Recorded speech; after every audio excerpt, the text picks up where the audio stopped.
Diálogos de Bisturí. Un espacio de podcasts de actualidad en patología quirúrgica para estudiantes de medicina. Creado en el Departamento de Cirugía de la Universidad de Valencia, con la colaboración de estudiantes y de cirujanos de prestigio en las diferentes áreas de la especialidad. Más de 1 millón de nuevos casos diagnosticados al año. Quinto tipo de cáncer más frecuente y responsable del 8,2% de los fallecidos por cáncer en todo el mundo. Son datos de la Sociedad Española de Oncología Médica de la patología que hoy nos ocupa, el cáncer de estómago. Se presenta el que les habla, Miguel Pucherroses, alumno de sexto de Medicina de la Universidad de Valencia, y hoy se encuentra con nosotros todo un experto en la materia, el doctor Fernando López Mozos, médico especialista en cirugía general y del aparato digestivo del Hospital Clínico Universitario de Valencia, doctorado en la Universidad de Valencia, director de tesis doctorales, formado en una estancia de 3 meses en el Queen Mary Hospital de Hong Kong y miembro del consejo editorial de la revista World Journal of Oncology Research. Bienvenido, doctor. ¿Cómo se encuentra? Muy bien, muchas gracias. Buenos días. Buenos días. Hemos visto las cifras y lo frecuente que es este cáncer. ¿Cuáles son las principales causas y condiciones premalignas que desencadenan la aparición del cáncer gástrico? Bueno, pues entre las causas, es una causa multifactorial. No solo hay un factor o una causa que puede provocar el desarrollo del cáncer gástrico. Podríamos dividirlo fundamentalmente en 4 partes. Una primera parte que sería el cáncer hereditario, que es muy infrecuente. Después una serie de factores ambientales, que serían aquellos en el que pues, nuestras condiciones de vida hacen que podamos desarrollar un cáncer gástrico, sobre todo relacionado con el hábito de comer, en el sentido de comidas con mucho contenido en sal, o abundantes carnes rojas, o en aquellos preparados alimenticios que tienen pues nitrosaminas, que fundamentalmente son los ahumados, o la forma de preparar la carne en tipo barbacoa, tipo grill. Después hay otro tercer grupo, que es las condiciones premalignas, que son pues, sobre todo la metaplasia intestinal, la displasia, anemia perniciosa o algún tipo de enfermedad tipo pues síndrome de poliposis adenomatosa familiar o síndrome de Lynch. Y por último, una cosa que se ha visto en los últimos años que está muy relacionada con esto es la infección por Helicobacter pylori, que produce un trastorno de inflamación crónica que no se sabe bien el mecanismo, parece que está pues relacionado con la expresión de un antígeno, pues al final puede desarrollar un cáncer gástrico. Esos son fundamentalmente el marco en el que se mueve la etiología o los factores predisponentes del desarrollo del cáncer. Ajá. ¿Y nos encontramos con zonas del estómago donde son más frecuentes? Sí, bueno, esto ha ido cambiando, sobre todo en las últimas décadas.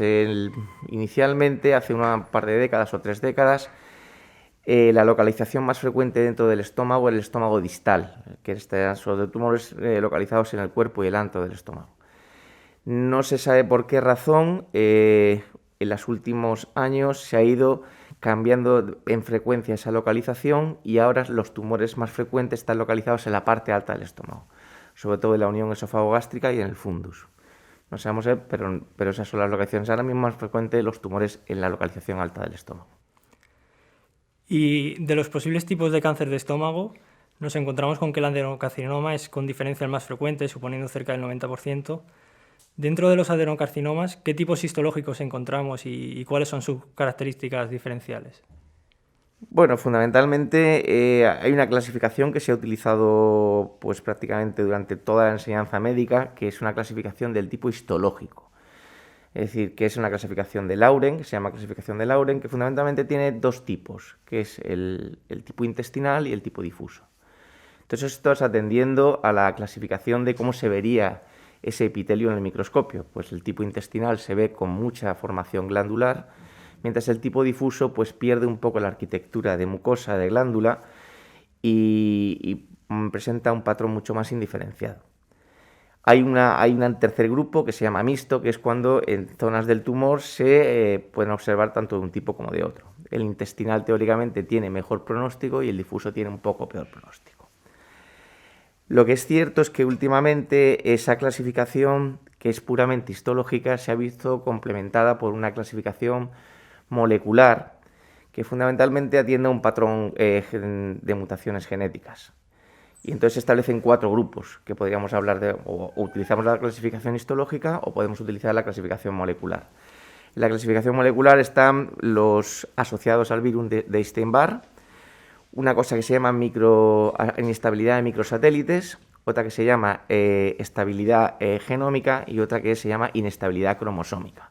En función del patrón mutacional, pues se clasifica en uno o en otro. El más frecuente de estos patrones mutacionales es el de la estabilidad genómica, que corresponde habitualmente con el tipo histológico difuso. Son las clasificaciones que se utilizan ahora mismo. Y a veces nos hablan de cáncer gástrico precoz. ¿Qué es exactamente este término y por qué es importante conocerlo? Bueno, es un término que fue inicialmente acuñado sobre todo por la escuela japonesa.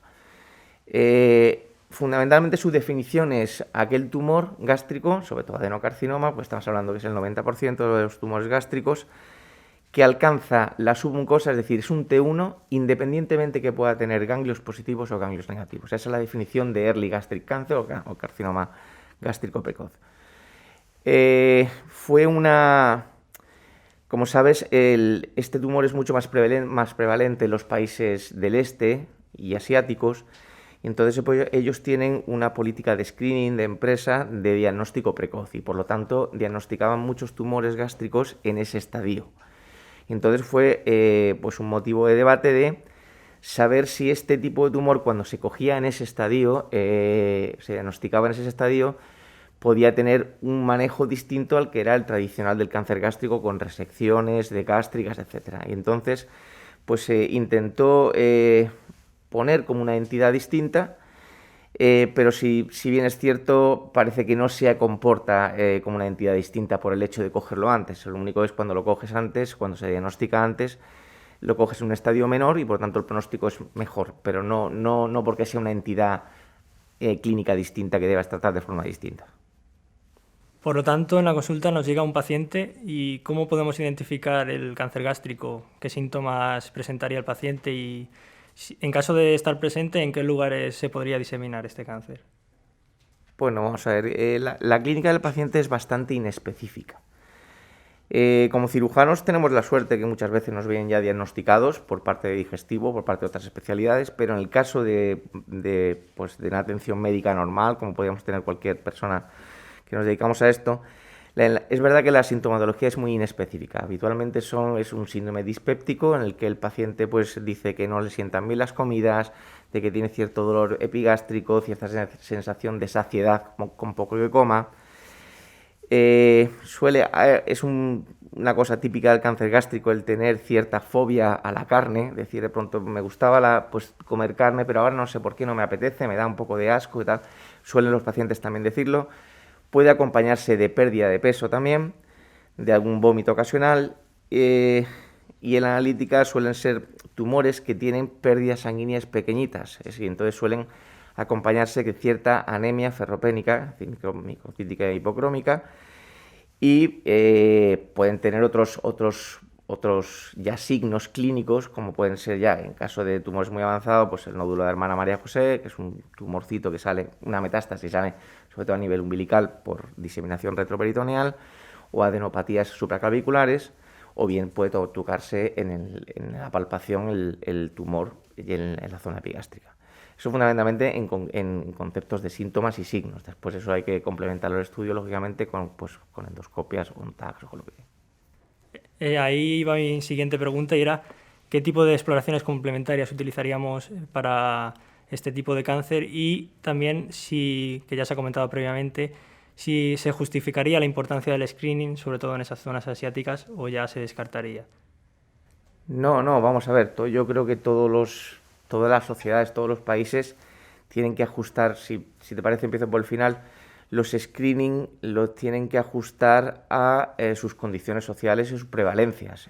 Pues efectivamente no tiene el mismo sentido hacer un screening en un país con muy poca prevalencia de cáncer gástrico, como por ejemplo pasa en Estados Unidos. Esa herramienta de screening no tiene el mismo valor que en un país donde la prevalencia y la incidencia es muy alta, como pasa por ejemplo en Corea del Norte, que es creo el país que según las últimas estadísticas del Globocan tenía más incidencia de cáncer gástrico.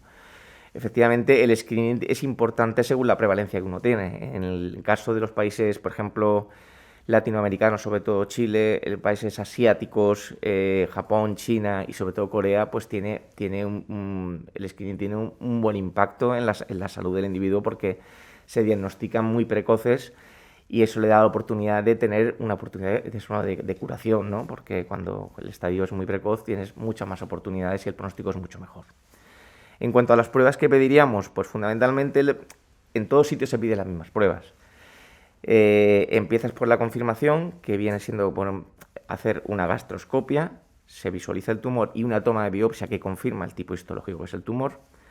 Después una vez que tenemos ese tipo de tumor, tenemos que estadificarlo, saber hasta dónde ha llegado ese tumor.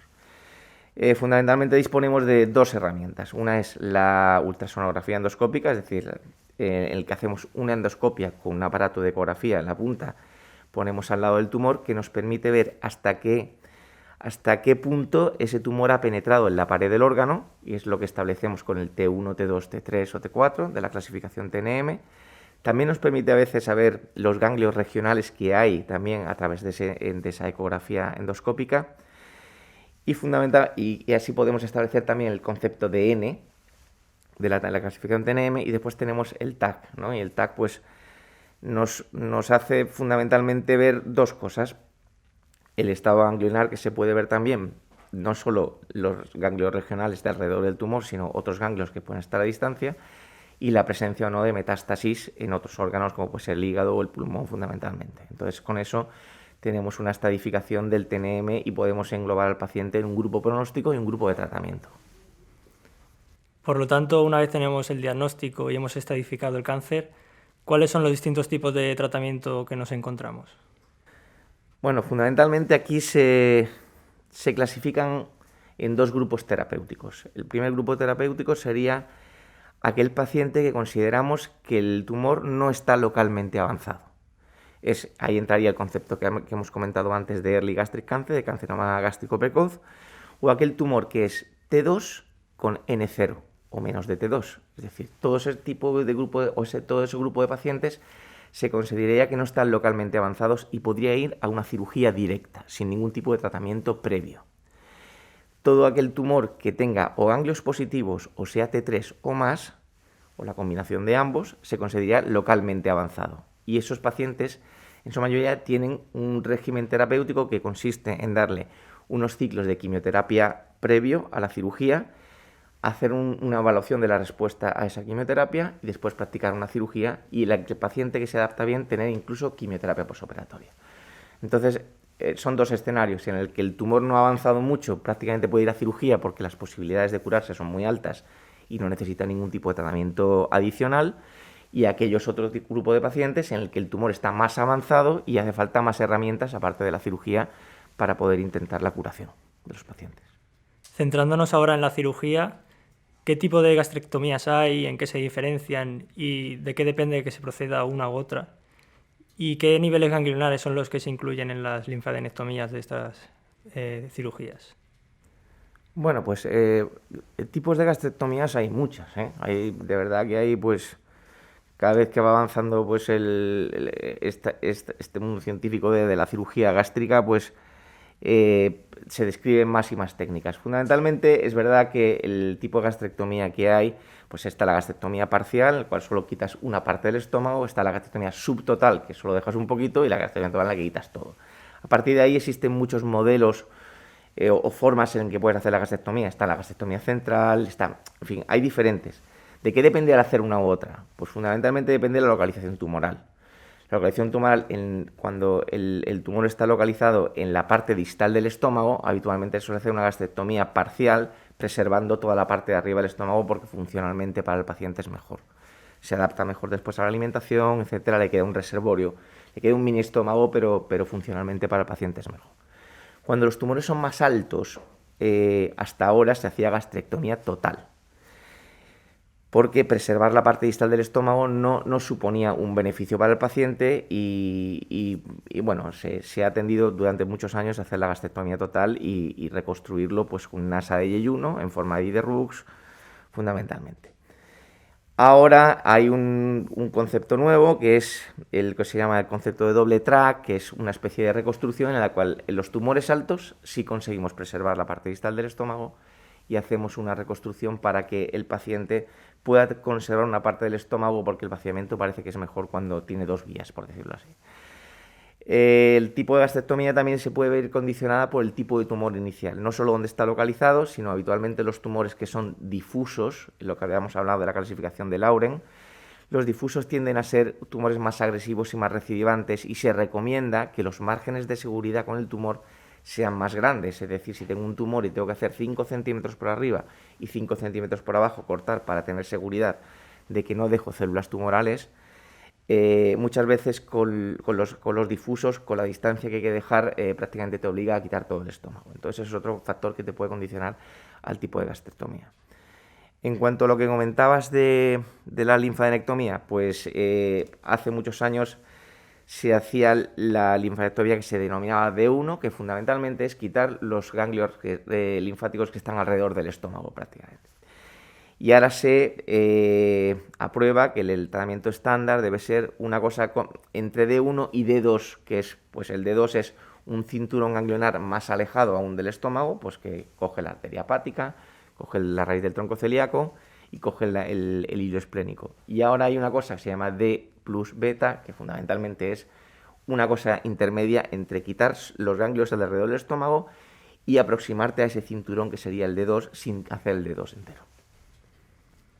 Tras las cirugías, por lo tanto, ¿cuáles serían las secuelas metabólicas que puede ocasionar este tipo de cirugías en los pacientes?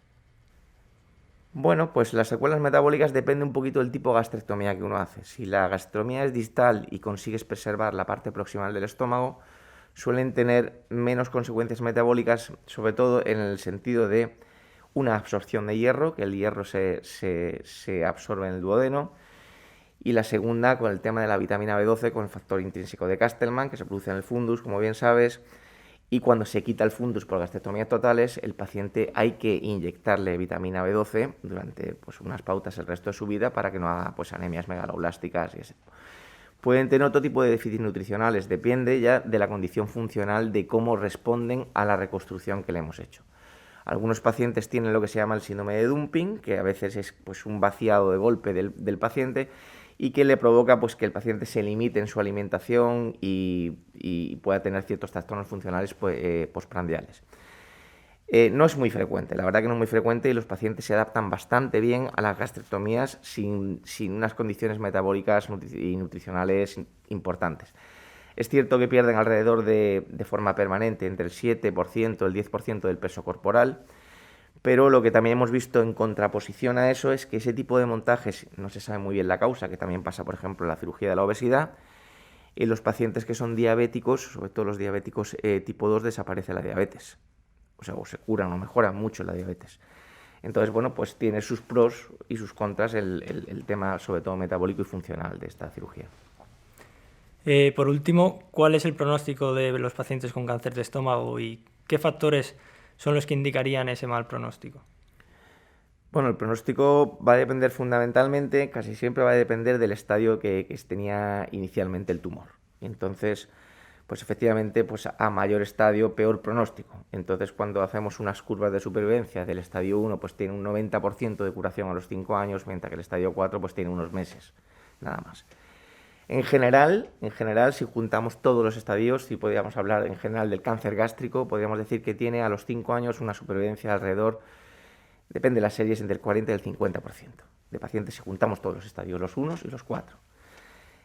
Claro, dentro de los estadios ya no solo depende del estadio, no es lo mismo un estadio 2 de un tumor con una clasificación de Lauren intestinal que uno que fuera difuso. Entonces, depende también del tipo histológico que uno tiene y depende, hay una cosa que marca también del punto de vista dentro de la histología del tumor, que marca un poco el pronóstico, que es la presencia de células en anillo de sello, que es una diferenciación o indiferenciación de las células que hace que el tumor sea más agresivo. Todos esos componentes hay que ponerlos dentro de un nomograma en el cual te dice más o menos cuál es el pronóstico. Las variables peores para hacerlo, pues efectivamente es tener un tumor localmente avanzado, tener mucha enfermedad ganglionar, evidentemente tener metástasis, tener el tipo difuso estadio avanzado, o tener células anillo, es ello en la histología. Perfecto, pues esto es todo. Muchísimas gracias, doctor López. Muchas gracias a usted. Y en definitiva, esperamos que con esta pequeña entrevista haberles recalcado la importancia del cáncer de estómago, y es que a pesar del descenso en la incidencia y en la mortalidad durante las últimas décadas, esta sigue siendo una enfermedad con un gran impacto en la sociedad. Muchas gracias y hasta la vista.